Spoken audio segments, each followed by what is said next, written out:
They say a woman should know how to bow her head if she wants to be loved.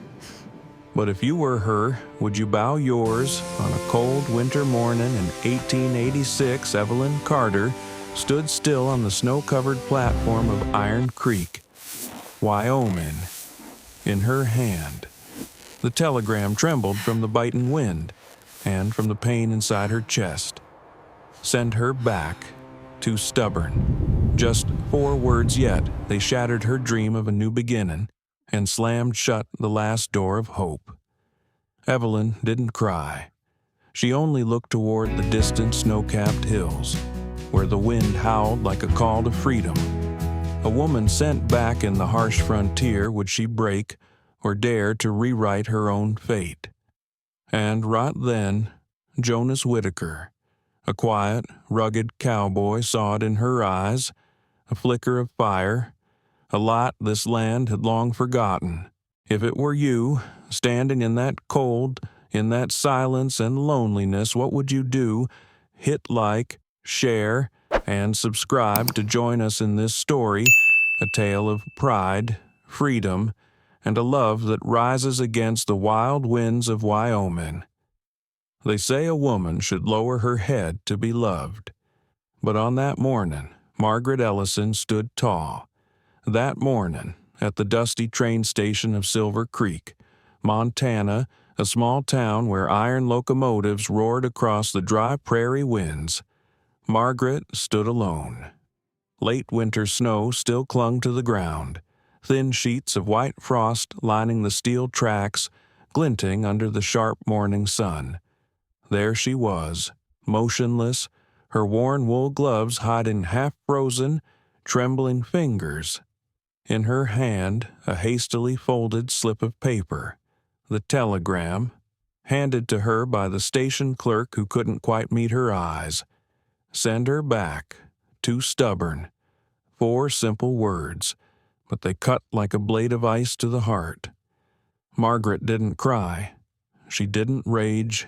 She simply felt the world fall into a terrifying kind of silence, as if all of Montana had stopped breathing for a single moment. She had come this far, more than 1,000 miles from Boston, with nothing but a small suitcase, a few books, and the fragile hope of starting over. Instead of a warm dinner and a new life awaiting her, she was met with a sentence delivered through a wire. A man she had never met, a man who had ordered her like an item on a list. And now, he refused her simply because she dared ask more than one question, dared to voice a thought, dared not to smile when she didn't want to. Margaret looked at the short message once more, then carefully folded it and slipped it into her coat pocket, behind her. The departing train was already gone, leaving behind only curling gray smoke, like it was swallowing her shame whole. The ticket conductor, a man who'd seen many mail-order brides quiet, timid things, glanced at her with uneasy sympathy. "Will you be taking the next train back, miss?" he asked. Slow and low, Margaret pressed her lips together. "No," she said softly. "I don't know where I'm going yet, but I know it's not back." Her words drifted like a whisper on the wind, gentle, but carrying the weight of a brand new beginning. Even if she didn't yet know what that beginning would be, or how she would survive in this foreign land. Back in Boston, they said Margaret was too difficult to love. She read too much, spoke too directly, and always looked people in the eye. In a world where women were taught to be quiet, agreeable, small, she was a sharp edge no one knew how to hold. Her mother used to say, "Don't scare people." Margaret, sometimes strength is a sin. But her mother had lived her entire life with downcast eyes, beside a husband who only knew how to command, in a society that saw women as decorations in a parlor room. Margaret swore she would never live that way, though now, stranded in a strange land, she wasn't sure where that promise would take her. Above the station roof, metal groaned in the wind. A black crow perched on the fence, tilting its head as it studied her. For a fleeting moment, Margaret saw herself in its eyes solitary, but unbroken. A soft throat-clearing sounded behind her. Mrs. Langford, the broker who had arranged Margaret's journey, stood there in a worn brown coat with sharp, practical eyes. "Miss Ellison," she said, "seems your trip ended sooner than expected." "Or perhaps," Margaret replied quietly, "it's only just begun." Mrs. Langford's lips curled, part sympathy, part sarcasm. "If you intend to stay in these parts, I have other letters. Men in Montana need wives, and at least one of them might not mind a woman with opinions." Margaret said nothing. She knew this offer wasn't kindness, it was business, but still, it opened a door, a chance to stay, a chance not to retreat. She didn't know it yet, but this choice would lead her to Red Willow Ranch, to a man named Samuel Wade, known across the territory as the Mountain-Hearted Loner. That evening, as the sun spilled gold across the dry prairie grass, Margaret sat by the window of a small inn, gazing at the mountains washed in a violet light. In the fading dusk, she opened her worn journal and wrote a single line: "I did not come here to be chosen. I came to choose myself." Outside, the next train wailed into the distance, not as an ending, but as a beginning. Its whistle stirred something inside her, no longer humiliation, but a quiet pulse of life. Maybe every beginning requires a rejection. Maybe sometimes God closes a door, so we learn to open another with our own hands. Margaret closed her journal, breathed deep, and smiled, not because life was easy, but because from this moment on, her life would no longer be defined by anyone else. The next morning, as dawn painted the western mountains in shades of rose and gold, Margaret tightened her coat, gathered her luggage, and stepped out of the small inn at Silver Creek. In her hand, a new letter from Mrs. Langford, a new name, a new destination. She didn't know it yet, but that letter was leading her straight into fate, to a place where a wounded heart might just find the courage to believe again. In Boston, the place Margaret left behind the granite-paved streets still echoed every morning with the steady clatter of horse hooves.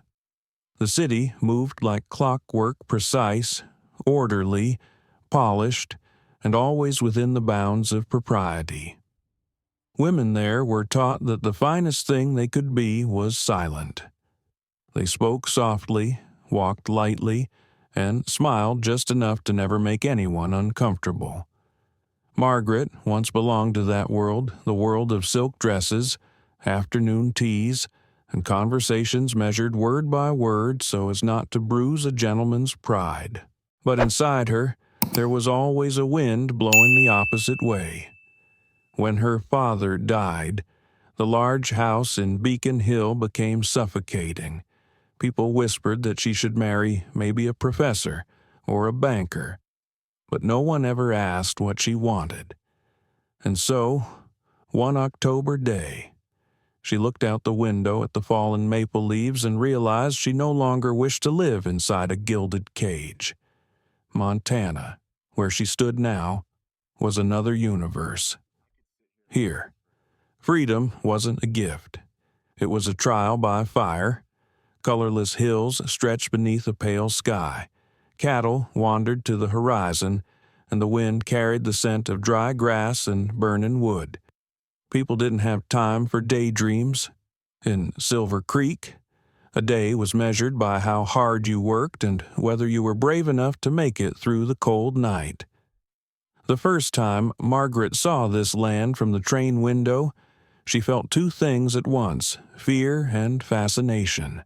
Fear because there were no rules here, no protection, no clear lines of right and wrong like Boston. fascination because this was the only place she had ever seen where a woman might breathe in rhythm with her own heart. That afternoon, Mrs. Langford came to the small room Margaret was renting on the east side of town. She knocked twice, then entered without waiting to be invited. Her faded brown dress and weathered fur hat made it hard to guess her age, but her eyes were sharp and cold, like a blade used to cutting through illusions. "Miss Ellison," she said, "I've contacted a man to the south. His name is Samuel Wade. He owns Red Willow Ranch 3 days on horseback from here. A hard man, quiet, but wealthy. His last 3 brides all left." Margaret raised a brow. "And you think I should try Mrs. Langford shrugged. "I don't think anything. I only know he needs someone who can work, not someone to decorate a parlor. And you look like someone who can work." A moment of silence hung between them. Outside, the wind howled through the cracks. Margaret looked down at her hands that had held pens, not reins, not a butcher's knife. Then she looked up. "Send him the letter. I'll go." Mrs. Langford tilted her head. "You're not afraid?" Margaret smiled, not the smile of someone reckless, but of someone who had already moved past fear. "I used to be afraid of silence more than storms, but now I know the silence in Boston is far more frightening." That night, Margaret stayed awake. She opened the window, letting the night wind fill the small room. Moonlight spilled across the rough wooden table where the telegram still lay its creases worn. She took it in her hand, read the words, too stubborn once more, and smiled. Those words no longer hurt. Now, they stood simply as proof of one thing she had never been obedient enough to be forgotten. She lit a small candle and wrote back to Mrs. Langford, "I will meet Mr. Wade, not because I need shelter, but because I need to know who I am in a world where no one protects me." The next morning, Margaret stepped out of the inn. Thick mist draped Silver Creek in pale white. She walked past the saloon where men were already laughing loudly, past the tailor shop with fogged-up windows, until she reached the post office where Mrs. Langford was waiting. The older woman handed her a wax-sealed letter from Samuel Wade. "If you're seeking comfort, don't come. If you're seeking peace, don't come either. At Red Willow, there's only wind and work. But if you're looking for a place where no one tells you to stay quiet, then maybe this is the place you should try." Margaret finished reading and folded the letter slowly. A strange warmth stirred in her chest. Not joy, but recognition. For the first time, someone promised her nothing, only the truth, and that was exactly why she wanted to go.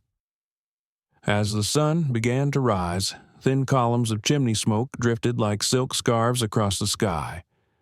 Margaret tied her shawl, checked her suitcase and the train ticket to Red Willow Junction. Mrs.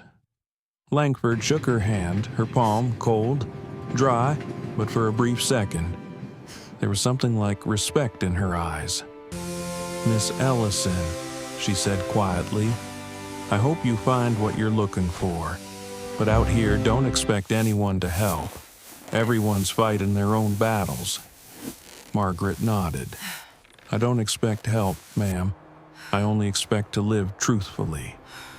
She stepped onto the train. Metal groaned beneath her feet. The engine hissed, and the train slowly pulled away from Silver Creek, carrying a woman who no longer feared rejection, and who was now chasing the meaning of freedom across the wilderness. As the wheels clattered along the rails, Margaret looked through the window and saw her reflection against the soft pink morning sky. Somewhere beyond those distant hills, a new life was waiting. She didn't know who she would meet, or what might happen. She only knew this for the first time in her life. This train wasn't taking her away from something. It was taking her toward herself.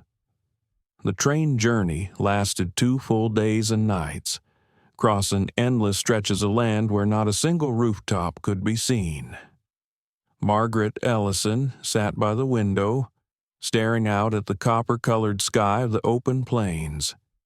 Sometimes she caught her own reflection in the glass sun-touched skin, bright but tired eyes as if she were meeting a familiar stranger she hadn't seen in years. The train rumbled on, steady and low, like the breathing of some great beast carrying her toward a place where no one knew her name and no one would tell her to lower her voice. By nightfall, the train hissed to a stop at a small station called Red Willow Junction.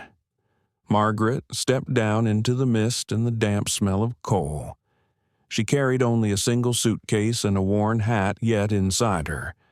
An entire life was quietly shedding its skin. A short man in a leather coat approached. Miss Ellison Margaret nodded. "I work for Mr. Wade. He sent a horse. You'll ride the rest of the way." Dawn crept in as they left the town behind, following a dirt path winding through dried grasslands.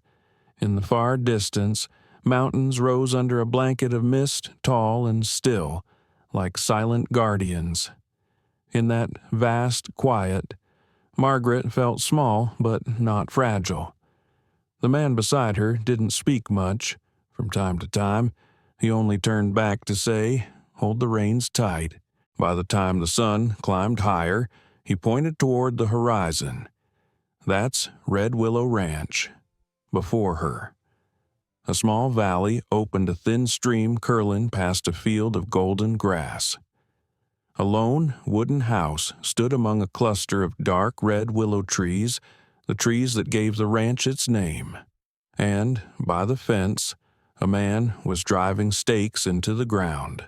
Tall, broad-shouldered, straight-backed, his face was weathered by sun and wind, and his pale gray eyes held the quiet of someone who had long made peace with silence. That was Samuel Wade. When Margaret dismounted, Samuel simply gave a small nod, not a word. Mrs. Langford had described him as a man who doesn't know how to lie and doesn't know how to please anyone. Now, Margaret knew that was true. That first evening at the ranch, they sat across from each other at the wooden table. Samuel cut bread, poured coffee, and finally said, "There's nothing here but work. If you stay, you'll work like everyone else up at dawn. Care for the horses, clean the stalls, cook meals. I don't need someone to embroider flowers and sit inside the house." Margaret set her cup down, her eyes fixed on his. "I didn't travel over 1,000 miles to become someone's decoration." Samuel paused, looking at her not with curiosity, but as if measuring whether she meant what she said. "Then why did you come?" Miss Ellison Margaret drew a long breath. "To find a place where I can speak the truth without being judged. To live without pretending to be gentle and obedient. In Boston, people said I should be quiet, soft, agreeable, but I watched silence kill my mother slowly, piece by piece, and I won't follow that path." Her voice was low and steady, but each word seemed to settle into the quiet space between them like heavy stones. Samuel didn't respond right away. When he did, his voice was barely above a murmur. "Silence doesn't kill people here. It only tests who's strong enough to bear it." Margaret smiled. "Then I suppose we'll see which one of us lasts longer." That night, the wind rose from the mountains. Dry willow branches scraped against the eaves like the whisper of the land itself. Margaret couldn't sleep. She sat at the window, watching moonlight blur over the fields, thinking of the words she had spoken at dinner. Maybe it was the first time in her life she didn't ask anyone's permission to be herself. She thought of her mother, the woman who taught her how to hold a spoon properly, how to sit straight, how to smile even when it hurt. Her mother never raised her voice. Yet, in the end, all that remained in her eyes was the exhaustion of someone who had forgotten what she once wanted. Margaret whispered to the moonlit glass, "I won't live like her. Mama, I won't disappear quietly just to be called well-behaved." Her words floated into the dark like a breeze soft, but inside her heart, they were a vow. Not a vow of anger, but a gentle, unshakable promise that she deserved a voice, a freedom, a place in this world even if it was only on a lonely ranch at the edge of nowhere. The next morning, Samuel handed her a pair of leather gloves. "We're checking the south fence today," he said bluntly. "If you plan to stay, best to start working." Margaret nodded without hesitation. She tied her hair back, pulled on the gloves, and followed him, under the pale morning sun, as they walked across the dry fields. Samuel glanced at her, something different in his eyes this time. No longer wary, respect. In that silent moment, she understood she was no longer the bride sent back. She was Margaret Ellison, a woman who chose her own road, no matter how rough it was. That afternoon, a dust storm came roaring in from the west. The wind whipped red sand across the plains, scraping skin raw, turning the sky into a dull, copper-colored veil. The horses in the stalls screamed and kicked, and Margaret had to use both hands to keep the barn door from blowing off its hinges. Through the chaos, she saw him, Samuel Wade, the man she still could not quite understand. He was bracing his weight against the shaking roof of the grain shed, trying to secure it before the wind tore it apart. No shouting, no panic, just absolute steadiness in every movement he made. When the storm finally passed, the land fell silent, as if the sky itself was exhausted. Sweat and dust clung to Samuel's face, but his eyes were clear as though the storm had been nothing more than a passing inconvenience. A few yards away, Margaret watched him for a long moment, and right then, she understood this was a man who didn't need saving and didn't know how to be saved. That night, at the small dinner table, Samuel simply said, "You did well. Most people run before the storm even hits." Margaret replied quietly, "I've spent half my life running. Today, I wanted to try standing still." He gave a silent nod and went back to his meal. But in that silence, Margaret felt something unfamiliar, the sense that he understood her, even though he hadn't said a single gentle word. A few days later, while Margaret was hanging laundry behind the stables, Mr. Henderson, the longtime ranch hand, walked over. He was grizzled, with tobacco-stained teeth and the blunt honesty only Western men carried. "You learned anything about the boss yet?" he asked. Margaret shook her head. Henderson scoffed. "He's a good man, but hard to get close to. His last 3 brides all left. Because he treated them badly, she asked." "No," he said with a dry laugh, "because he was too honest. He says things people don't want to hear, and stays silent when they want to be comforted. In these parts, most men go quiet 'cause of whiskey. Wade goes quiet 'cause of loneliness." Margaret lowered her eyes, her hands still wringing a wet dress. Cold water slipped through her fingers. "He's not planning to marry again." Henderson shrugged. Figured he'd given up on that. But then he sent for another. Maybe he's just tired of his own silence. That evening, Margaret sat by the fire and reread the letter Mrs. Langford had first shown her Samuel Wade's letter. She read it slowly, each word heavier than the wind outside. I don't promise love. I only promise honesty. Winter is long here, and the wind never sleeps. If you can bear silence, you may stay. But if you need someone to fill it for you, don't come. Margaret stopped there. It wasn't the letter of a lonely man begging for comfort.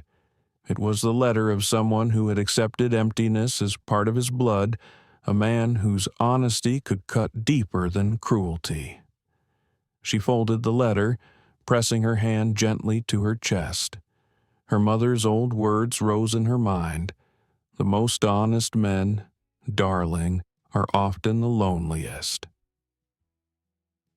The next day, Samuel asked her to ride with him to check the northern fence line.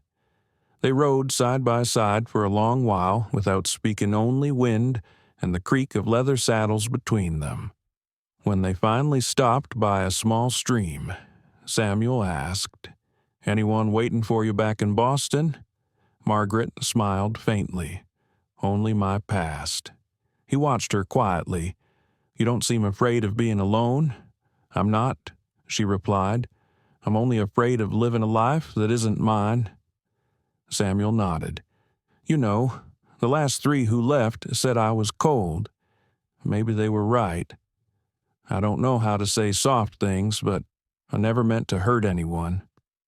"Sometimes," Margaret said softly, "silence hurts more than words." Samuel lowered his head and gave a brief, tired smile. "Maybe you won't stay long." "Maybe," she answered. "But I won't leave because of silence." They returned to the ranch after dark, the sheep huddled by the fence. Owls cried from the red willow trees. Samuel stopped his horse and said quietly, "Red Willow isn't kind to soft hearts. It's only a place for people who can stand the truth." Margaret answered, "Then, maybe, I'm exactly where I'm supposed to be." Samuel said nothing. He just loosened the reins and walked off into the darkness. Margaret stood there, watching him go, and she felt something shift inside her, a strange, quiet ache, as though she had just seen her own sadness reflected in him. That night, the fire crackled softly in the stove. Margaret sat at the wooden table and opened her worn journal. She wrote, "He isn't frightening, like people say. He's only too honest for others to bear. And somehow, that makes me feel safe. I've lived in lies long enough to know. Sometimes, an honest silence is the gentlest form of love." She closed the journal and blew out the candle. Outside, the wind swept over the fields, and in the darkness, Red Willow Ranch breathed quietly like a home for wandering souls, finally finding their way back. The next morning, Samuel left a small note on the kitchen table. "If you're still staying, you'll take over the east stables starting today." No greeting, no question, but when Margaret held that note in her hand, she knew it wasn't just work, it was an open door, and once she stepped through, there would be no turning back. That morning, Montana lay under a thin blanket of fog, soft as breath. The world was so quiet that Margaret could hear the wind slipping through the red willow branches, and the gentle sound of horses breathing in their stalls. On the kitchen table, beneath the pale gray light, lay a small piece of paper from Samuel Wade. Just one sentence. "If you still intend to stay, starting today you'll be in charge of the east stables. No greeting, no question, not even a signature. Just a single, plain line, but to Margaret. It sounded like a silent pact between 2 solitary souls." She stood still for a long moment, fingertips brushing the edge of the note, A breeze slipped through the doorway, making the paper tremble. And in that fragile stillness, she understood this was the point of no return. The moment when a woman stopped being a passerby in her own life. Margaret stepped outside. The first rays of sunlight began to melt the fog, revealing the endless prairie stretching toward the horizon. The red willows trembled in the breeze, glowing like small living embers. She tightened the shawl around her neck. Each step she took toward the east stables felt like an unspoken vow. I won't run any more. Back in Boston, every door had been open to her, the drawing room doors, the library doors, the theater doors. But none of them led to herself, here, in the dry heart of Montana. The only door open to her was the door of courage. Henderson, the old ranch hand, was already at the stables, tightening a bridle. He glanced at her, gave a slight nod. "Boss put you in charge of this side. Yes, this place is heavy work. Foal's just born. Cows are calving soon." "You afraid of getting dirty?" Margaret smiled calm, but resolute. "If I were afraid of dirt, I wouldn't be here." The old man barked a rough laugh. "Good. Folks don't survive out here 'cause they're pretty. They survive 'cause they endure." And so the work began. She learned to sweep hay, tie knots, mix feed, scrub water troughs with bare hands. The wind chapped her lips. The cold water reddened her fingers, but with every motion, she felt more alive than she ever had in Boston. At first, Samuel only watched from a distance. He didn't instruct. He didn't praise. Sometimes he fixed a knot she tied wrong. Sometimes, when her hands were bleeding, he wordlessly set a thicker pair of gloves beside her. He said nothing, but in his quiet eyes she saw it clearly. He respected effort, not pity, and that meant more to her than any kind word. That evening, as the fire crackled in the stove, Margaret sat mending her torn gloves. Henderson appeared with a tin mug of ginger tea. "You know," he said, "the last 3 women started just like you. But come the first winter, they all left. Out here, the wind don't just bring snow, it blows loneliness right into your bones." Margaret stared into the flames. Maybe they left because they never truly chose to stay. The old man paused, then gave a sad little smile. "You're different from them." "Not really," she whispered. "I'm scared too. I'm just tired of running from myself." That night, Margaret stepped onto the porch. The sky was painfully clear, millions of stars scattered like salt across black velvet. The wind was cold, but gentle. She thought of Boston, the lights, the carriages, the polite conversations, a place where she was always expected to be proper, even when her heart was breaking. But here, in this unforgiven land, she could be silent and still be herself.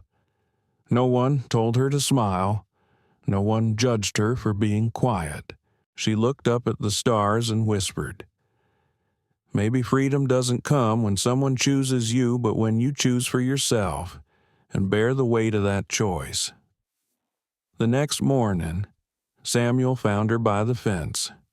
"You planning to stay long?" he asked, as casually as asking about the weather. Margaret wiped the sweat from her brow. "That depends on whether you can tolerate me." A rare, fleeting smile crossed his face. "I can. Others left because they wanted comfort. You just want to work. Maybe because I don't need anyone to tell me who to be." Samuel nodded slowly. "You really are different. Most women come here to hide. You came to begin. And you?" Margaret asked softly. "Me," Samuel's voice was quiet. "I came here to hide from myself." They fell silent, and in the wind, Something delicate but unbreakable formed between them. A thin thread of understanding stretched across two wounded hearts. That afternoon, Samuel taught her to ride across the northern fields. The horse thundered beneath her, wind lashing her face, the sharp scent of dry grass mixing with leather and sweat. In that moment, Margaret's heart raced not from fear, but from the fierce, exhilarating feeling of being alive. When they stopped at the hill overlooking the valley, Samuel pointed down. See that Red Willow ain't just a ranch. It's the line between civilization and the wild. Anyone who stays is never the same again. Margaret looked down at the small wooden roofs nestled in the sea of gold. Her voice was steady. I don't want to be the same again. Mr. Wade, I want to become someone I can respect. Samuel turned toward her, his gaze quiet, but warm, and for a second, even the wind seemed to pause. That night, Margaret wrote in her journal, "Today, I chose to stay. No witnesses, no ceremony. But I know the old door has closed, and on the other side, a new woman is being born." In the days after Margaret chose to stay at Red Willow Ranch, the skies over Montana began to change. Autumn was coming, and out here on the frontier, that meant one thing: prepare for winter. A winter of silence, of bitter cold, of true testing. Samuel Wade didn't speak much, but he taught her everything, not the way people are taught to be polite or proper, but the way frontier folk teach each other to survive. She learned quickly that on Red Willow, a woman didn't survive because she was gentle, but because she was resilient. At dawn, with dew still clinging to the grass, Samuel handed her a small oil paper list. "These are what you'll need before the snow comes," he said, voice steady as the earth. A pair of rabbit fur boots, a thick sheepskin coat, a small knife, keep it close, lend it to no one, and wool socks not for looks, but so you don't lose your toes when the blizzard arrives. Margaret looked up. "I thought you'd tell me to learn how to cook." A rare glint of a smile crossed Samuel's face. "You will, when I'm sure you'll still be here to do it." They rode half a day to the small town below the ranch. Red Willow Junction, a handful of wooden houses, a saloon, a general store, and a leather shop.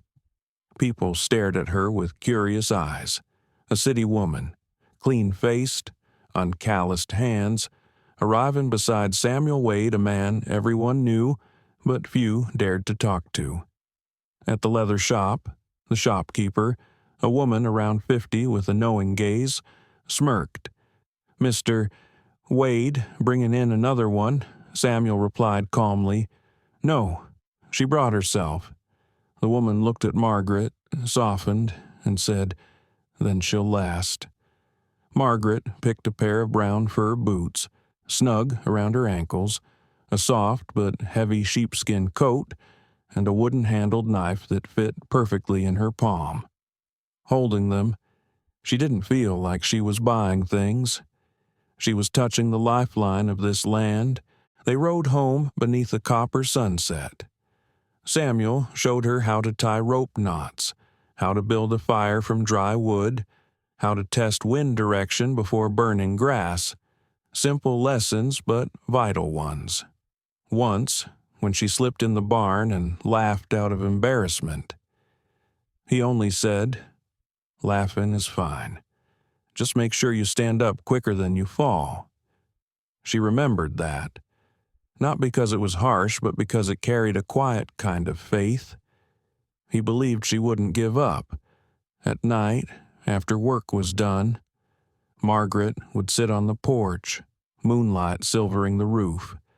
She mended her gloves, fingers swollen and sore, but her heart felt calm. Back in Boston, she used to spend hours choosing lace for a dress. Now, a warm coat and steady hands were more than enough. She began to understand. Out here, people don't live to be admired. They live to not be swallowed whole by winter. One morning, Samuel took her to the northern hill, where the wind was strong enough to tug the hat from her head. "Tell me what you hear," he said. Margaret listened. Only wind. Nothing. Just the wind. "That's not just wind," he said. "That's the land speaking. When you get used to it, you'll know when a storm's coming, when predators are near, and when it's time to go home." She looked out. The entire valley stretched beneath them, vast and silent. A feeling bloomed in her, small but powerful. "I think I'm starting to hear it," she said softly. Samuel only nodded, but she saw the faintest smile tug at his lips. Days passed. Margaret was no longer a stranger on the ranch. She could read wolf prints in the dirt, calm a spooked horse, tell the difference between the smoke of a kitchen fire and the smoke of a wildfire. Henderson told Samuel. "She learns fast, faster than most young men," Samuel answered, "because she learns to live, not to impress." One afternoon, while storing hay in the barn, Margaret found an old tin box. Inside, a faded photograph, 3 women in long dresses, their faces blurred by time. She knew them, the 3 wives Henderson had mentioned. Samuel stepped in, saw her holding the photo. He didn't snatch it away. He only said, "They weren't bad. They just didn't belong to this place." Margaret replied softly, "Not everyone is born to endure silence." He looked at her eyes, quiet, distant. "You sure you can?" She smiled, placing the photo back. "I don't know, but I won't run because of silence." Samuel didn't speak, but in the slow nod he gave her, she felt something she'd never felt before. Silent acknowledgement. Respect. Night fell. Red Willow Ranch sank into stillness. Margaret sat and wrote in her journal day 20 at Red Willow. "I know how to build a fire, hear the wind, and keep a knife. No one calls me strong, but I feel it. In Boston, I was told women should know how to be beautiful. Here, I'm learning how not to freeze. Maybe that is the truest kind of beauty, of someone still alive." One evening, as they sat by the fire eating in silence, Samuel suddenly asked, "Are you afraid of silence?" Margaret watched the flames and answered slowly, "I'm afraid of failing, but fear has never stopped me from trying." That answer opened a new kind of quiet between them, no longer distance, but the quiet of 2 souls beginning to see each other clearly. Autumn came later to Red Willow Ranch than anywhere else. The red willows still held their summer color, but the wind had begun to carry the chill of snow. That morning, the sky was veiled in mist. Margaret and Samuel rode out to inspect the western fence line, the farthest boundary, where the ranch land met the thick pine woods. The trail curved along a rocky hill, slick with damp stones. Their horses walked slowly. Neither of them spoke. All morning, the only sounds were hooves against earth, the soft creak of leather, and the quiet jingle of reins. Margaret had grown used to this kind of silence, not heavy, not uncomfortable, just a thin blanket laid gently over 2 people who had both learned how to live with solitude. When they stopped beside a small stream, Samuel dismounted and knelt to scoop water into his hands. The water was icy, so clear she could see the sky reflected upside down on its surface. He took a sip, then turned to her, his voice low and slow. "Are you afraid of silence, Miss Ellison?" The question cut gently through the whisper of wind in the pines. Margaret froze for a second. She didn't know if it was curiosity or his way of trying to understand her. She looked at him, gray eyes, not cold, only tired, like someone who'd spent too long walking through the desert of his own heart. She answered softly, "No, I'm not afraid of silence. I'm afraid of failing, but fear has never stopped me before." Samuel studied her face for a long moment, then gave a small nod like he had just heard something rare and real. "People say they're afraid of being alone," he said quietly, "but what they're really afraid of is facing themselves." Margaret smiled faintly. "And you? What are you afraid of?" He tossed a pebble into the stream. It made a soft, lonely splash. "I'm afraid I've grown so used to being alone, I don't know how to let anyone stay." The words were light, but they landed deep. Margaret didn't answer. She only stared into the water, where light trembled through the pine branches. And, for a fleeting moment, she saw her own past in him, someone who was good at enduring, but had forgotten how to be loved. On the way back, a fine rain began to fall. Samuel stopped his horse, shrugged off his coat, and draped it around her shoulders. "Yours isn't warm enough," he said, voice rough as gravel. Margaret started to protest, then stopped. For the first time, she let herself accept care, not because she was weak, but because she understood real strength sometimes meant allowing kindness in. By the time they reached the ranch, dusk had settled. Henderson was tending the fire in the kitchen, smoke curling up to the rafters. He looked at the two of them soaked, muddy, and chuckled. "Looks like you two just picked a fight with the rain." Samuel replied dryly, "Rain won." Margaret laughed. For the first time since she'd arrived at Red Willow, she heard her own voice ring out freely, unafraid. That night, Samuel sat on the porch, smoking. Margaret stepped out with a blanket in her arms. "You'll catch cold," she said. He raised an eyebrow. "You giving me orders now?" "No," she said softly, "just reminding you." They both laughed a small, quiet laugh, but it loosened something between them. After a while, Samuel spoke again. "I used to think women couldn't understand life out here.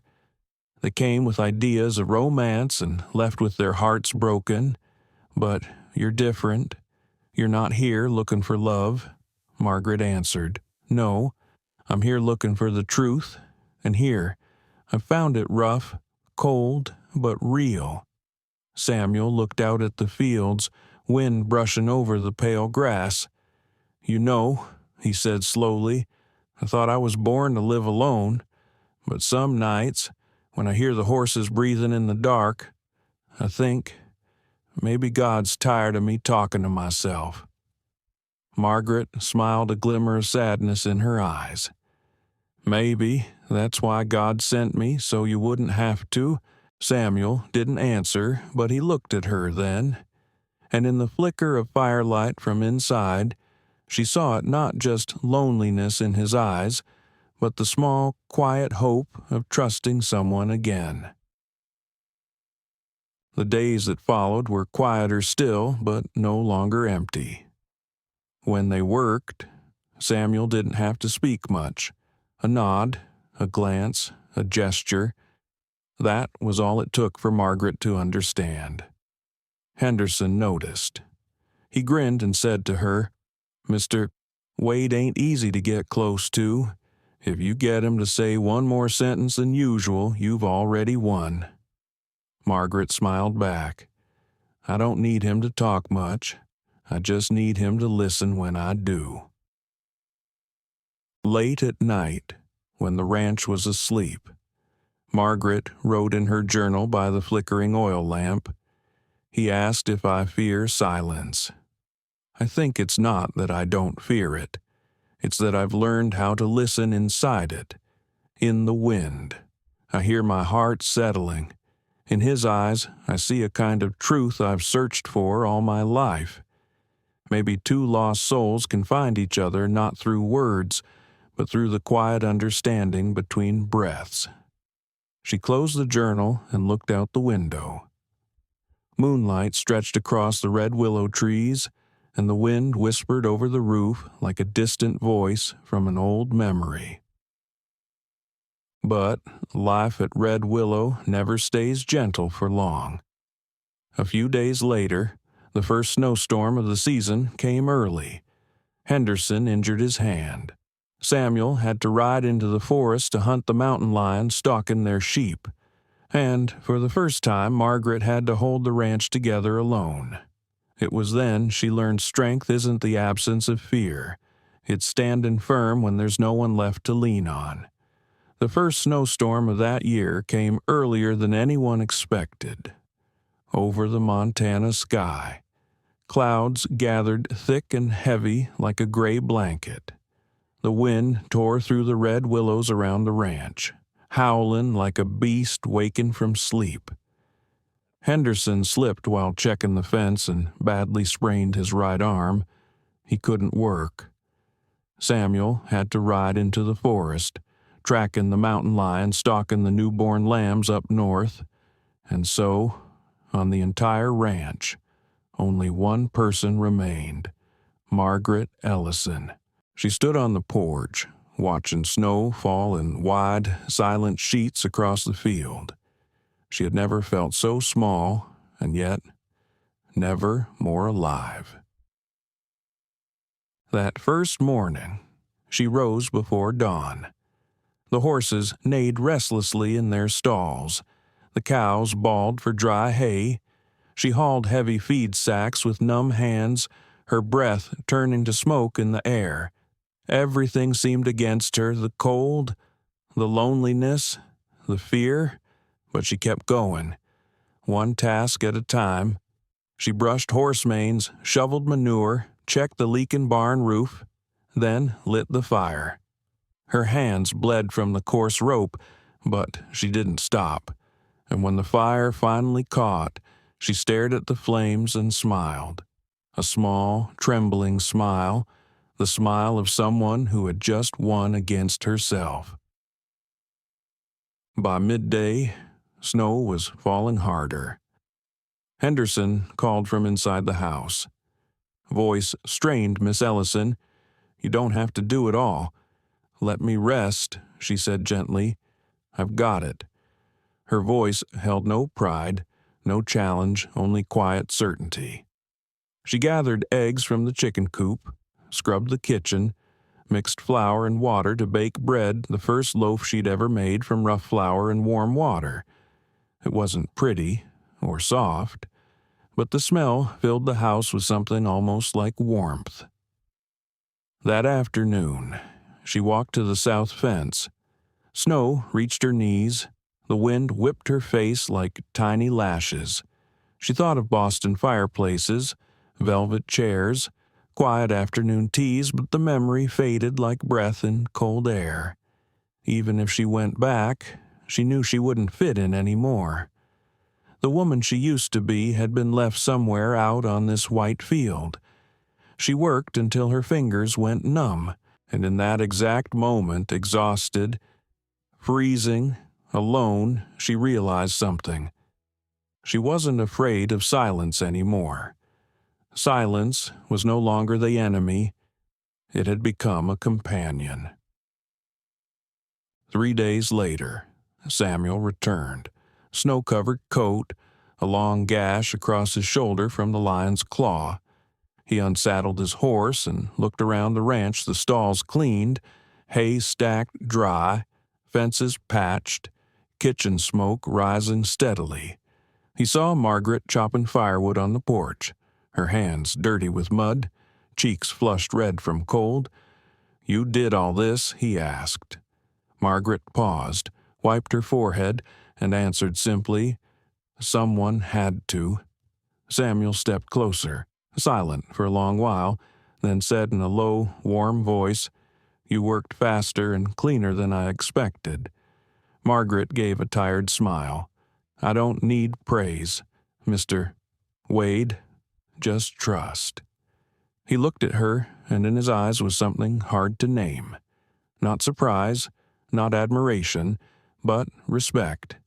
The kind of respect only those who survive the wilderness give to one another.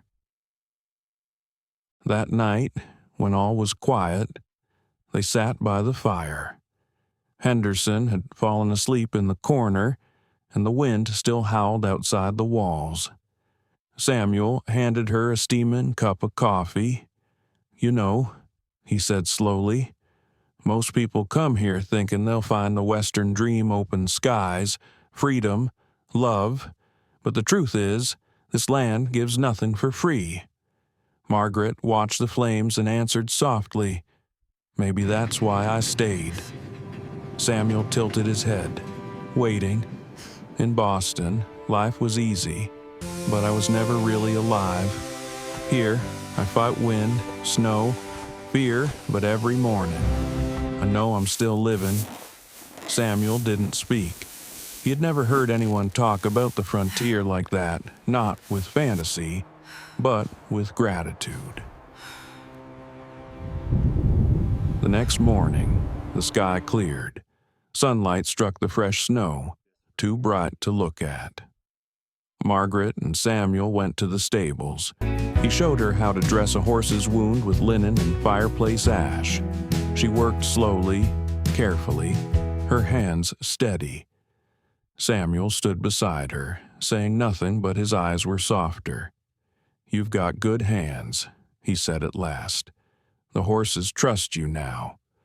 Margaret laughed. "I just told them we're all trying to survive the same winter." Samuel chuckled, a deep, rare sound that rose into the cold air, making it feel a little warmer.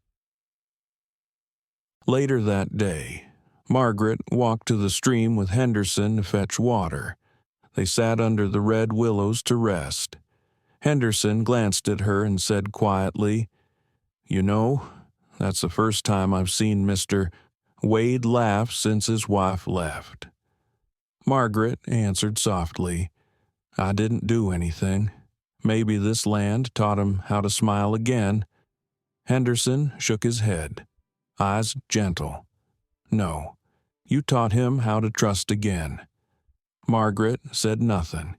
She didn't know how to answer.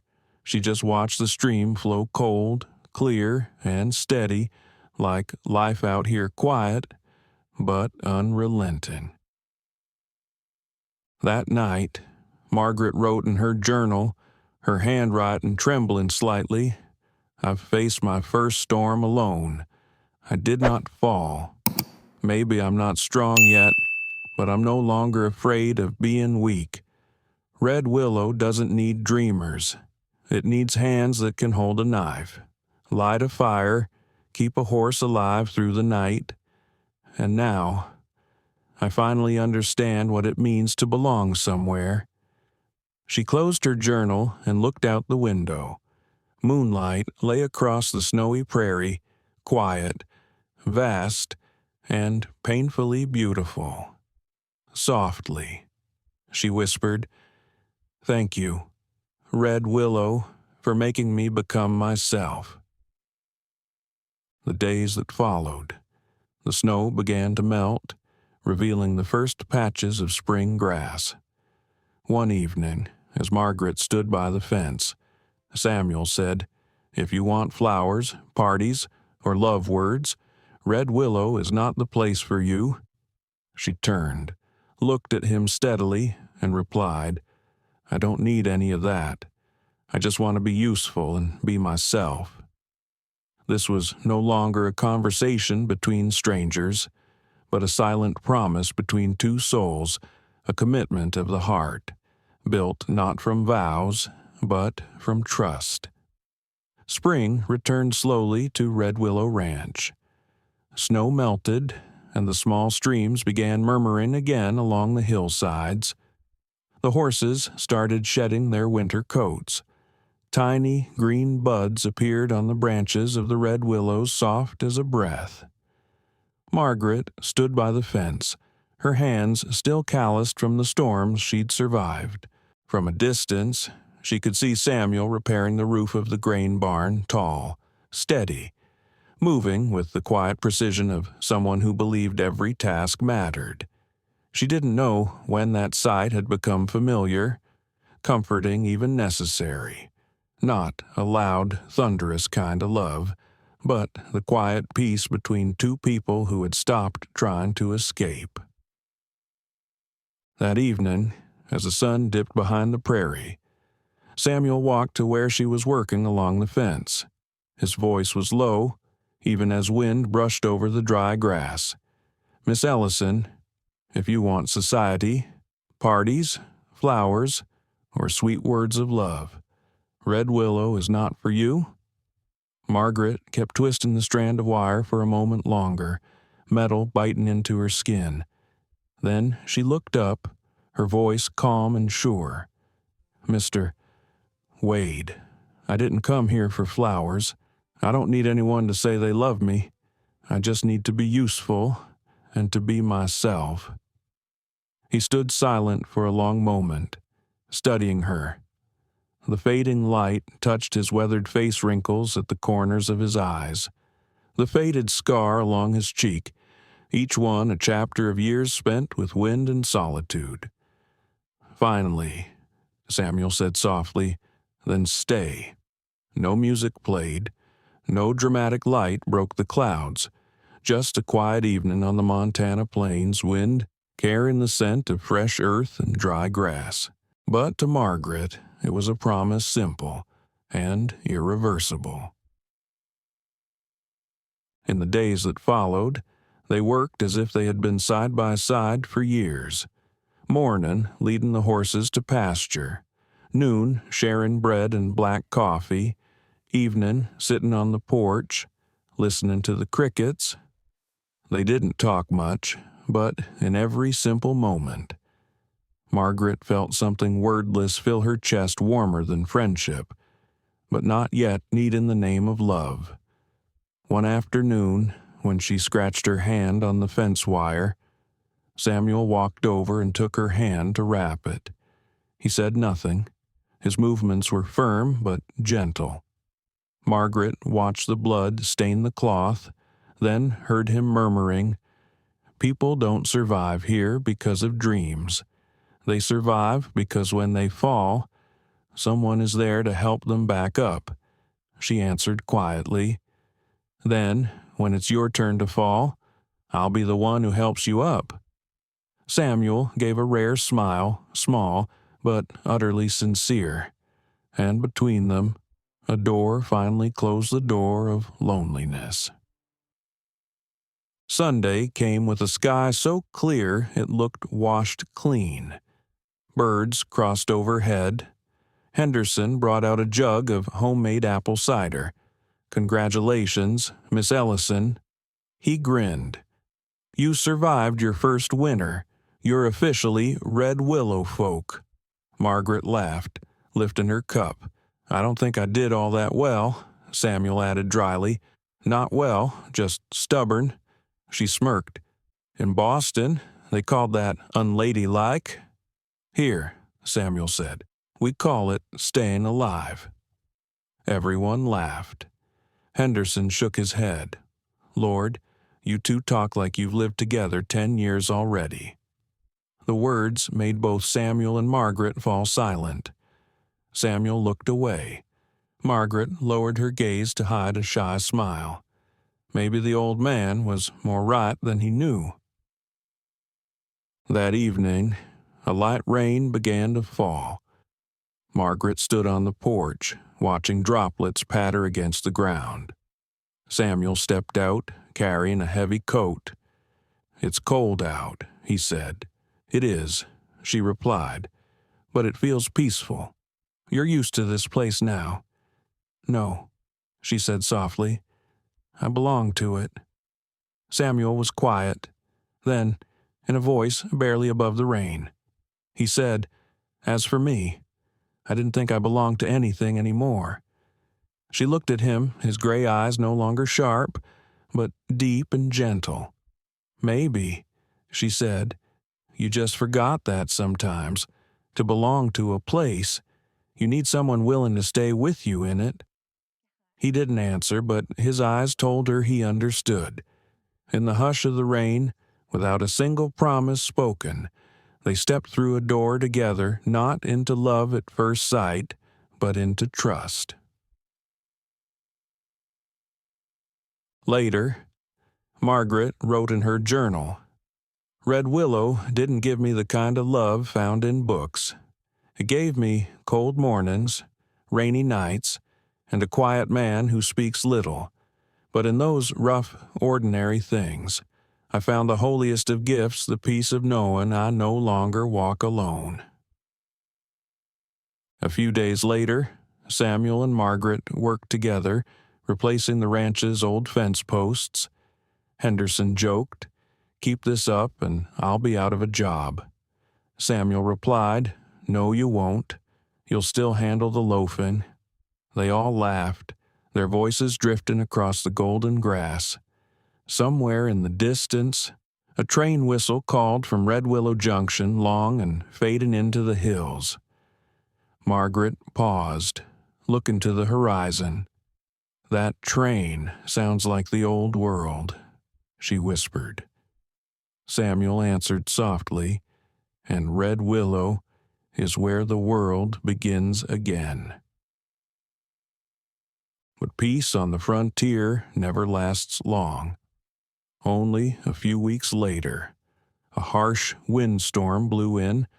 Henderson was injured trying to save a cow in labor. Samuel had to ride into the forest once more to hunt the mountain lion, and for the first time Margaret was left to face the ranch alone, in the heart of the storm. It was then she would learn courage isn't the absence of fear. It's keeping the fire lit when darkness is all that remains. That March, spring came with a storm. At Red Willow Ranch, the wind howled for 3 straight nights, and snow returned even though the grass had already begun to green. The pregnant cattle groaned in the barns, and Henderson had fallen from the hayloft roof, his arm broken, his mind drifting in and out of consciousness.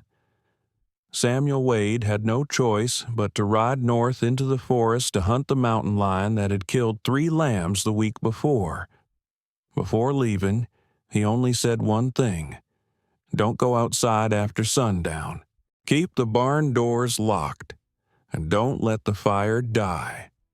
Margaret nodded, though her heart beat fast. She had never seen the ranch so silent. That afternoon, hail began to fall. The sound of ice hitting the roof was like a war drum. Margaret was boiling water for Henderson when she heard it, a desperate, guttural cry from the barn. A cow was in labor, and there was no one left but her. She remembered Samuel's words: "Stay calm, cut, don't pull, and if there's blood, use fireplace ash to stop it."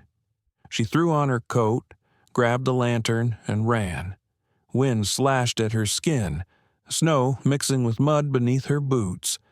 The cow was on her side, heaving, eyes rolled white with pain. Margaret knelt. Her hands trembled from cold, from fear, but she didn't stop. She heated the knife over the lantern flame, just like Samuel had shown her. Step by step, she did what she'd been taught. When the calf slipped out still, limp, covered in blood and mud, she thought it was dead. Her breath caught. Then she grabbed a fistful of dry straw and rubbed the calf's body hard until a tiny, weak breath sounded. The calf moved. Margaret let out a sob, not of fear, but of relief. Later, as she wrapped Henderson's arm with linen, her hands shaking from exhaustion, she realized she had done something she once thought impossible. In Boston, she had fainted at the sight of a shallow cut. Now, she stitched wounds without thinking, not because she wasn't afraid, but because she refused to let fear decide. No one is dying here. Henderson, she whispered hoarsely. Not if I can help it. Night fell. The storm grew louder. Windows rattled in their frames. The wind screamed like the lost souls of the plains. Margaret fed the fire, laid Samuel's rifle beside the door, and sat in the dim lamp glow, thin, dirty, exhausted, but with eyes burning steady. Occasionally, wolves howled in the distance. She listened afraid. Yes, but her hands never left the gun. She opened her journal and wrote with shaking fingers, "If he doesn't return, I will still keep the fire burning, not because I'm brave, but because here, I have no choice but to be." At first light, she heard it hoofbeats in the snow. Samuel returned. His coat was torn, his shoulders scratched and bleeding, but his eyes were clear. Margaret stepped onto the porch, silent. He looked at her, then at the smoke rising from the chimney. "You didn't let the fire go out," he said quietly. "No," she answered. "You told me not to." Samuel moved closer. In his eyes, there was something new, not just relief, trust. "You helped Henderson. He'll be fine. And the cow, too." Samuel was silent for a moment. Then, slowly, he nodded. "You did better than I expected." Margaret smiled faintly. "It wasn't me, Mr. Wade. It was Red Willow that taught me." That afternoon, Henderson woke and rasped, half laughing, "Miss Ellison, I dreamed you were stitching me up like a real doctor." Margaret laughed, tears slipping down her cheeks. "No, I'm just someone who doesn't give up." Samuel sat nearby, watching her. "Out here," he said softly, "the ones who survive aren't the strongest. They're the ones who keep the fire burning in the storm." She met his gaze, and in that moment, something shifted between them, something invisible, but irrevocable. They were no longer employer and hired help, no longer hermit and outsider. They were two people who had faced fear together and kept the fire lit. That night, Samuel placed 2 cups of hot coffee on the table. He sat across from her and spoke slowly. "In Boston, you wouldn't have had to do any of this?" "No," she said, "but in Boston, I would never have known who I really am." He smiled a real smile, rare and warm. "You know, out there in the woods, I kept thinking if I don't come back, who'll feed the horses, who'll make the bread, mend the tack? Then I realized someone's already here taking care of it all." Margaret looked at him, eyes bright in the firelight. She didn't speak, but inside her, something quiet and peaceful unfolded. Later, Samuel stood to check the stables. Margaret said softly, "You could rest tonight. I'll go." He turned. "No, I'll go, but you can come with me." She nodded, and under the soft moonlight, they walked together into the cold side by side. No words, no need to hold hands, just 2 silhouettes moving forward in the same direction. The wind had stopped. Montana's sky was bright and clear. Samuel paused, looked over the field, and said softly, "See red willows still standing, just like you." Margaret smiled. "Not just me. Mr. Wade, like us." After that storm, the distance between them vanished. They began to share more old stories, unhealed wounds. One quiet night, after Henderson had fallen asleep, Samuel said, "Silence made me lonely." Margaret answered, "I've been lonely too, even in a room full of people." And for the first time, their broken souls truly touched not with hands, but through understanding. After the storm, The sky was clear and cold. On the first morning without wind, there was only the smell of damp earth and slow-rising smoke from the kitchen stove. The ranch felt as though it had passed through one of God's trials. Everything that survived carried its wounds. Yet something unseen had quietly changed. Margaret Ellison stepped onto the porch and looked at the horses chewing hay in the early light. Her coat was worn, her hands still wrapped in bandages, but inside her was a strange calm. For the first time in her life, she didn't feel like she was trying to survive. She felt like she was truly living. Samuel Wade walked across the yard, carrying a coil of reins and a bucket of water. She started to lower her head in greeting as usual, but he stopped in front of her. "You all right, I am," she answered. "And strangely, I'm grateful."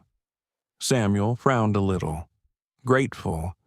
After almost losing your life?" Margaret smiled faintly, her eyes on the horizon. "Grateful because now I know I can endure, and I wasn't alone." That day, they sat together on the porch as golden light broke through after the rain. Henderson was still weak, resting inside. Samuel and Margaret took turns cooking, tending the horses, and mixing feed. Everything was the same as before except now. The silence between them was no longer a distance. Margaret realized Samuel's quiet no longer unsettled her.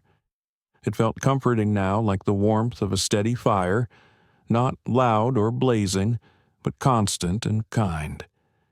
Sometimes he said only a few simple words, "Coffee's ready," or "Rain's coming soon." But something was different in his voice now, trust. One evening, after Henderson had fallen asleep, Samuel asked her to come out to the porch. The night sky was deep and full of stars. Moonlight drifted across the fields like a thin layer of silver fog. He set 2 cups of coffee on the wooden table and spoke slowly. "I've never said this to anyone before. You might be the first." Margaret stayed quiet. Samuel continued, his voice low like wind over the mountains after my wife left. "I thought I'd grown used to silence, but really, I was hiding in it. I let that silence eat at me for years, until I couldn't even hear my own voice anymore." He paused, eyes fixed on the far horizon. "You know, sometimes I'm afraid to hear someone else speak because I'm afraid I might have to believe again." Margaret looked at him, her eyes shining. She knew that feeling too well. She had once stood in crowded rooms full of laughter and clinking glasses, yet felt utterly hollow inside. She took a breath and said softly, like a confession, "I was lonely too, right in the middle of all those people. In Boston, everyone talked, everyone laughed, but no one really listened. There, I wasn't allowed to be sad or angry or to say, 'I'm lonely.'" She paused, then looked straight at him. "But here, I can be silent and still not feel forgotten." Samuel looked up. His eyes stayed on her longer than ever before. Neither of them spoke. Only the wind moved through the dry grass, carrying the scent of earth and smoke. In that quiet space, 2 locked hearts finally opened just a little. The next day, they went to the creek to carry water. Samuel walked ahead. Margaret followed with 2 wooden pails. The water was clear, reflecting the blue sky. As she bent down, her hand brushed against his just for a second, but enough to make her heartbeat echo in her ears. He looked at her, a faint smile touching his lips. "You're not afraid of silence anymore," he said. "No," she answered softly. "I'm afraid of losing it." He stopped just for a breath. because he understood when silence becomes a place where two people can stay together. It is no longer an escape, it is a language of trust. That evening, Margaret set dinner on the table: cornbread, dried meat, and bean soup. Samuel sat across from her, holding his spoon in silence, just watching her. After a while, he said quietly, "You know, for a whole year I didn't think I needed anyone. But now I can't imagine Red Willow without you." Margaret lowered her gaze and murmured, "You don't have to say that." "Yes," he said softly, "I do, because sometimes silence is just another way of hiding." She looked up. Their eyes met. No touch, no promises, but in that gaze, something unspoken was finally acknowledged. Later that night, Samuel went outside to lock the barn. Margaret stood at the doorway, watching him walk across the dark yard, quiet, steady, and suddenly she understood this man, though once abandoned, never stopped carrying life forward for the land, for the animals, and now for her. She whispered into the wind, like a prayer, "Dear God, if you can, let him know he's not alone anymore." The next day, Samuel was fixing the porch roof when Margaret brought him coffee. He stood on the ladder, sunlight across his shoulders. She looked up at him, and her heart calmed like a still lake. Maybe, in some other world, they would have found each other sooner. But in this world of gun smoke and winter storms, this moment was perfect. That afternoon, they sat together on the hill, watching the sunset stain the fields red. No words, but in the quiet, they both knew there was no going back to their old loneliness. Margaret spoke, like a breath, "Mr. Wade, I don't know what the future holds, but if one day Red Willow disappears, I'll still remember this place, because here I saw someone truly for the first time." Samuel turned, his eyes lit by the dying sun, "And I will remember that someone dared to see me." From that evening on, Red Willow felt different. Samuel spoke a little more. Margaret hummed while she cooked. One morning, as she brought coffee to the porch, Samuel said, awkward and honest, "I don't know how to say this right, but I'm in love with you." And she, smiling soft as the first spring light, replied, "I love you too. No fancy words needed." Love didn't come like a storm. It arrived like dawn after the longest night. April came, carrying the first warmth after the storm. Across Red Willow Ranch, the grass turned gold, the horses roamed free in the wind, and the streams finally free of ice sang like a hymn for the new season. Margaret Ellison woke early. As she always did, lit the stove and made coffee. Morning sunlight poured through the window, glinting across her hands as she poured water.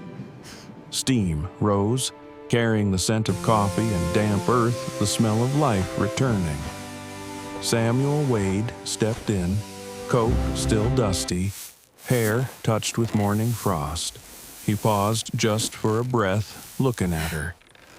Not in surprise, not in urgency, just as though he wanted to make sure she was still there in this house, in this morning. They sat across from each other at the wooden table.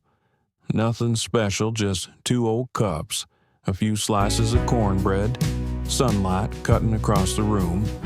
But between them was something quietly shifting unseen, yet as real as the beat of a heart beneath wool and leather. Samuel took a sip of coffee. His voice, roughened by cold, broke the silence. "Red Willow has never been this quiet," he murmured.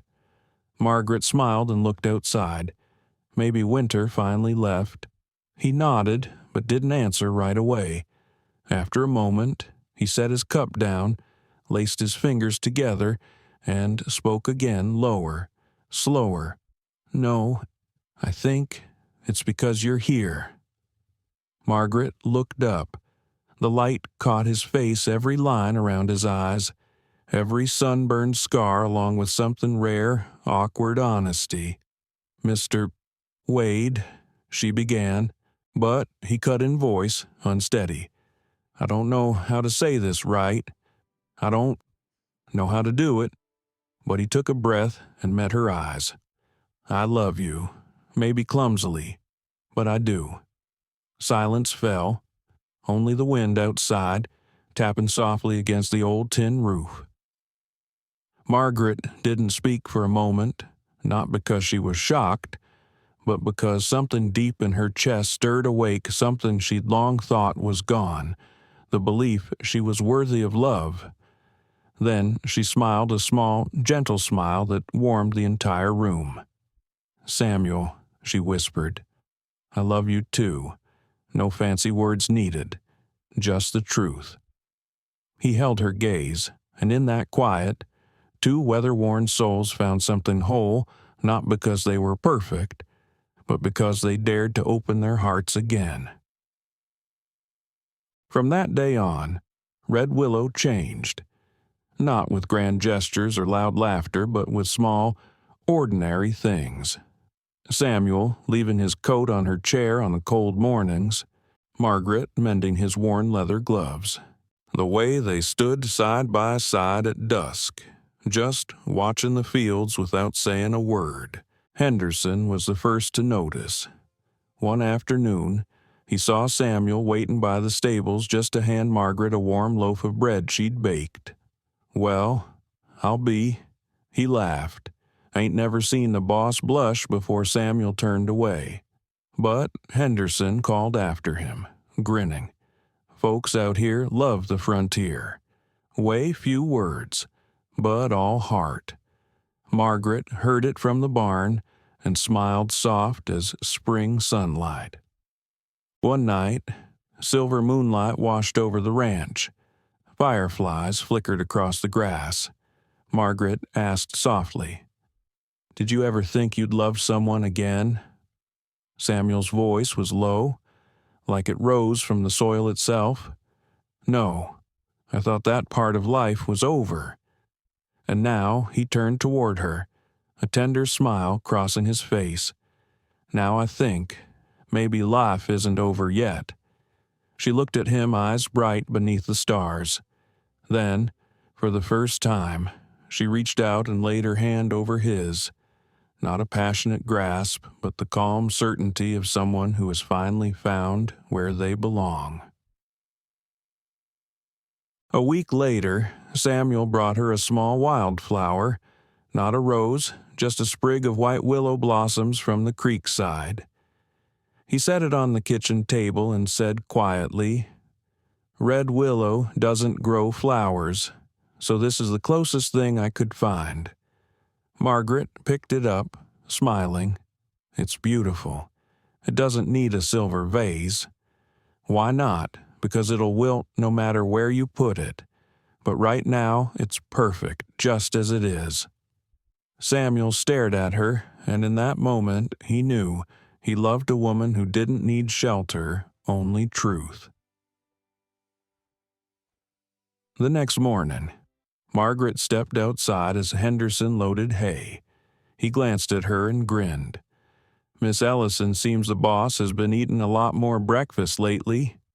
She laughed. "That's a good sign, isn't it?" "Sure is." He winked. "Though when you become Mrs.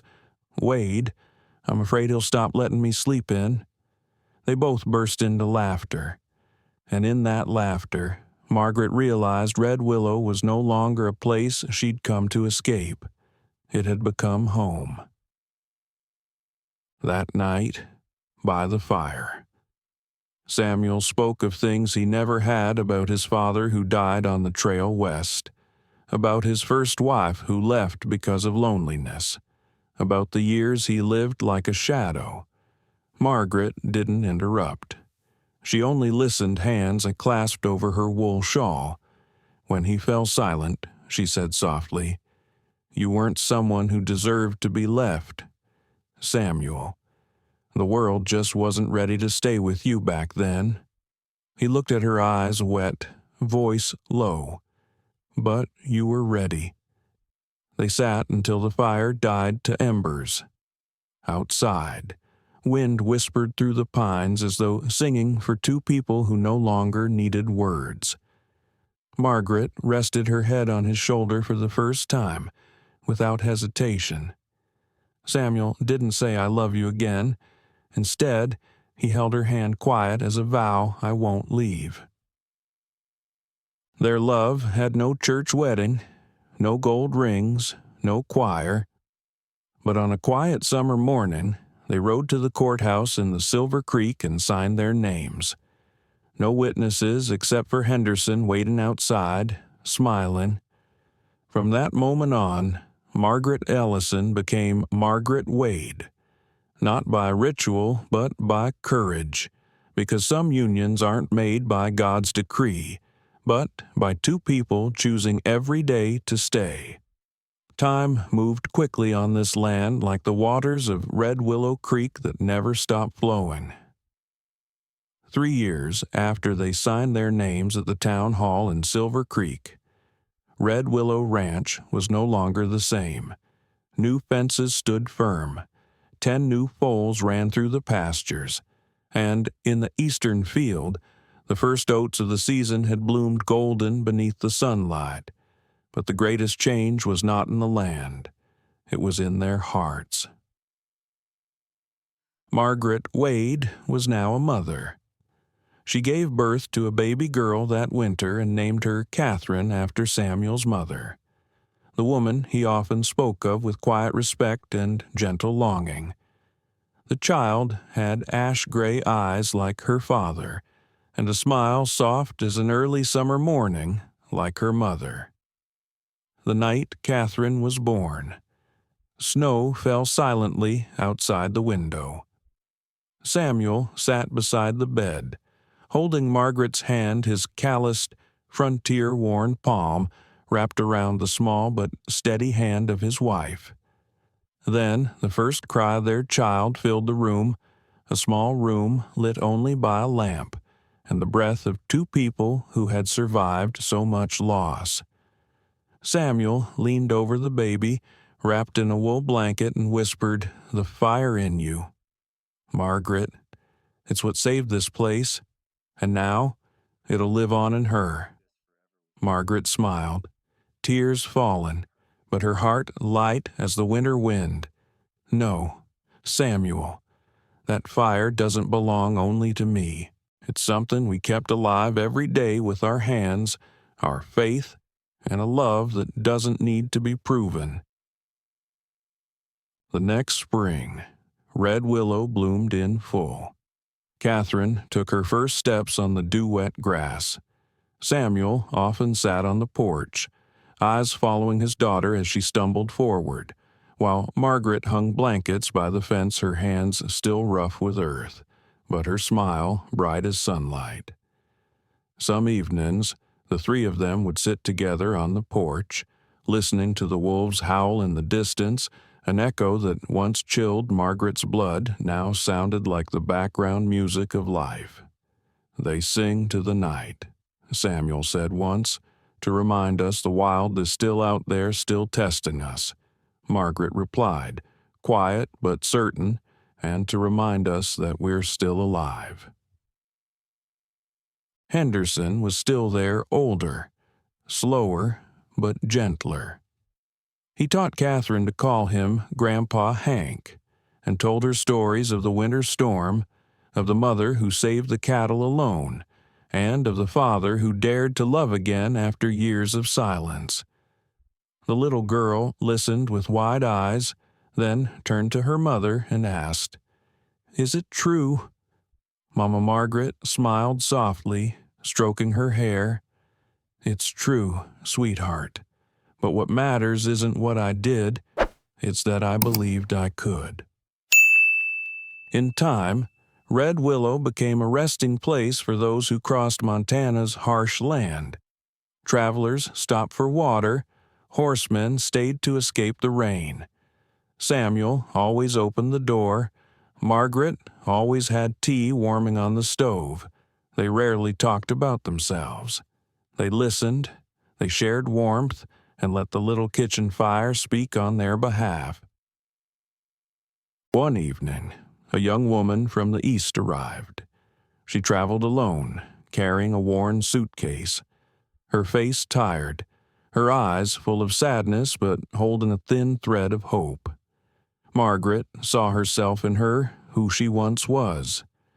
She opened the door and said gently, "This place isn't fancy, but there's a bed to rest and a warm meal." The woman nodded, lips trembling. "That's more than enough." That night, Margaret told her a little of her own story, not completely, only enough for the woman to understand. There are places in the world where you don't have to be perfect to stay. The next morning, as the woman left, she turned back and said, "I don't know if I can live like you, but I'll try. Thank you, Mrs. Wade." Margaret smiled. "Don't thank me. Just believe you deserve to begin again." Samuel stood behind her, his hand gently on her shoulder.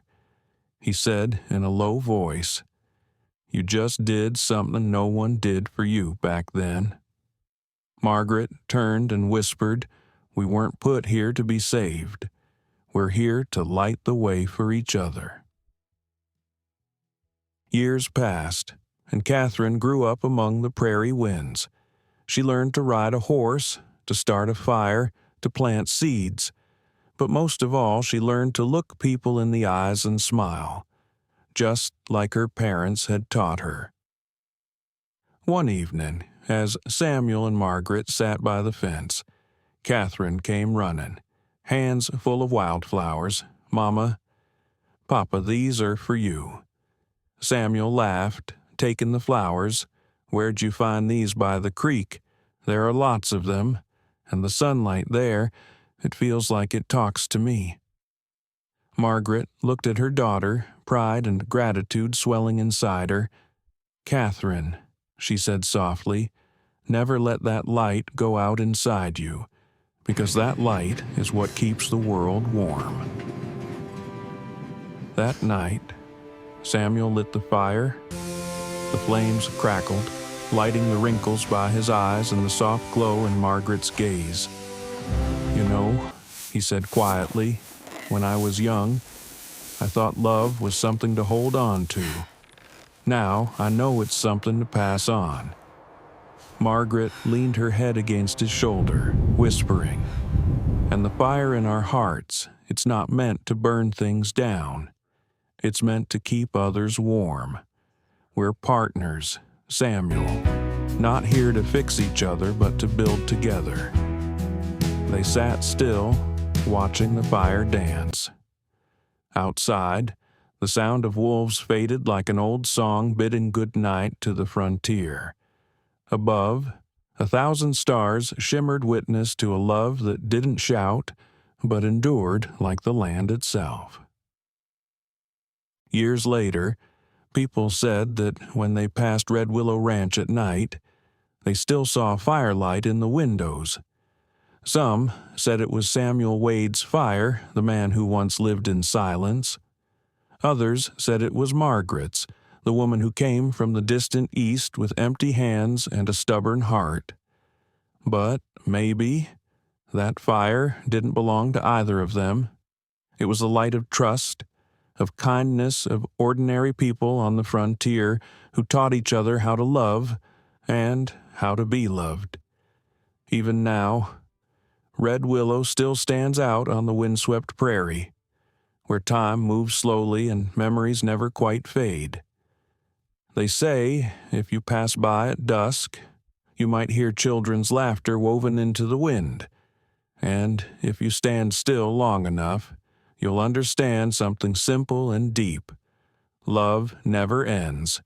It only changes form into light, into fire, guiding lost hearts back home.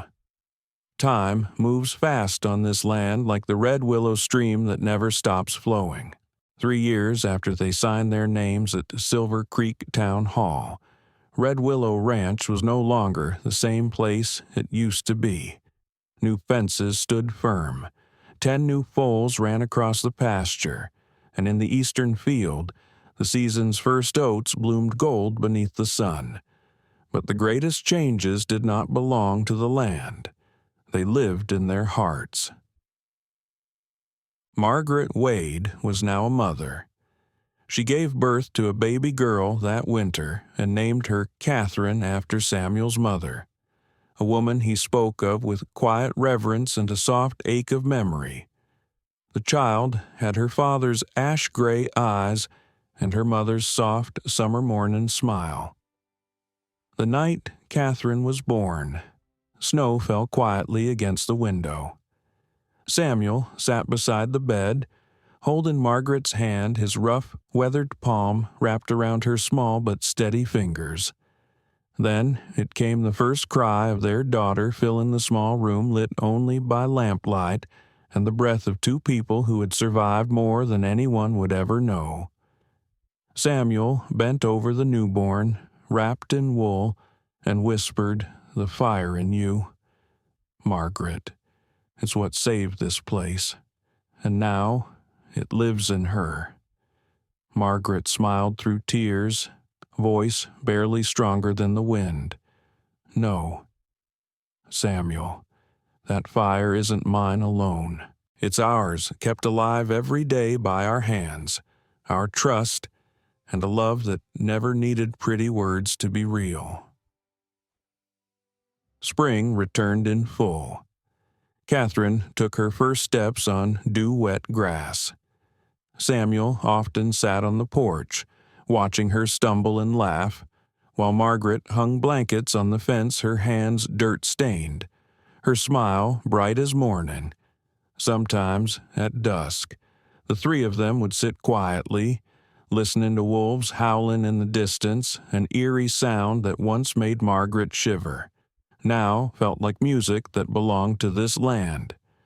"They're singing for the night," Samuel said once, a reminder the wild is still out there waiting, watching. Margaret nodded gently, and also a reminder, we're still alive. Henderson was still there, older, slower, but softer too. He taught Catherine to call him Grandpa Hank and told her stories about the blizzard, about the mother who saved the cattle alone, about the father who dared to love again after years of silence. Catherine's eyes went wide. "Is that true, Mama?" she asked. Margaret smiled and brushed her daughter's hair. "It's true, honey, but what matters most isn't what I did, it's that I believed I could." Red Willow soon became a quiet haven for travelers crossing the brutal Montana plains.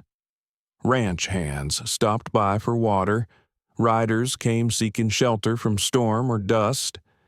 Samuel always opened the door. Margaret always had a pot of tea warming on the stove. They didn't talk much about themselves. They simply listened. They shared firelight. They let warmth speak for them. One evening, a young woman arrived from the east. She carried a worn suitcase, her face tired, her eyes full of hurt and a flicker of hope. Margaret saw herself in her, who she once was. She opened the door and said softly, "We don't have much here, just a warm bed and a hot meal." The woman nodded, lips trembling. "That's more than enough." That night, Margaret told her a little of her own story, not all of it. Just enough so the woman knew that there are places in this world you don't have to be perfect to stay. By morning, when the woman left, she turned back and said, "I don't know if I can live the way you do, but I'll try. Thank you, Mrs. Wade." Margaret smiled. "Don't thank me. Just believe that you deserve to begin again. Samuel stepped behind her, hand resting on her shoulder. You did something no one did for you, he said softly. Margaret answered, We don't live to be saved. We live to light the way for each other. Years passed. Catherine grew tall beneath the prairie wind. She learned to ride, to start a fire, to plant seeds, but, most importantly, she learned to look people in the eye and smile. One evening, as the sun bled gold across the fields, Catherine came running, arms full of wildflowers. Mama, Papa, these are for you. Samuel laughed and took them. Where'd you find these by the creek? There are so many, and the sunlight there feels like it's talking to me. Margaret's heart filled with pride and gratitude. She knelt. There are flames that don't roar or burn wildly, but they never die out. They are the flames of courage, quiet love, and the belief that we are enough. The story of Margaret and Samuel Wade at Red Willow isn't a fairy tale. It is proof that even on the harshest frontier, warmth can still be found if we are brave enough to open our hearts. Margaret came from a world of rules and expectations, where she was called too stubborn to be loved. But that very stubbornness saved her because it was her way of telling the world I wasn't born to stay silent. And Samuel, a man weathered by time and solitude, found life again the moment he saw that fire in her. They did not fix each other. They built together. They lived. They believed. In this life, all of us at least once have feared rejection, have felt we weren't enough, but if we dare to keep even the smallest ember of truth alive inside ourselves, that tiny light can still lead us through the dark. If you believe that real love isn't about perfection, but about staying through wind and storm, then don't forget to like, share, and subscribe to join us on this journey through simple yet soul-stirring stories from the American frontier.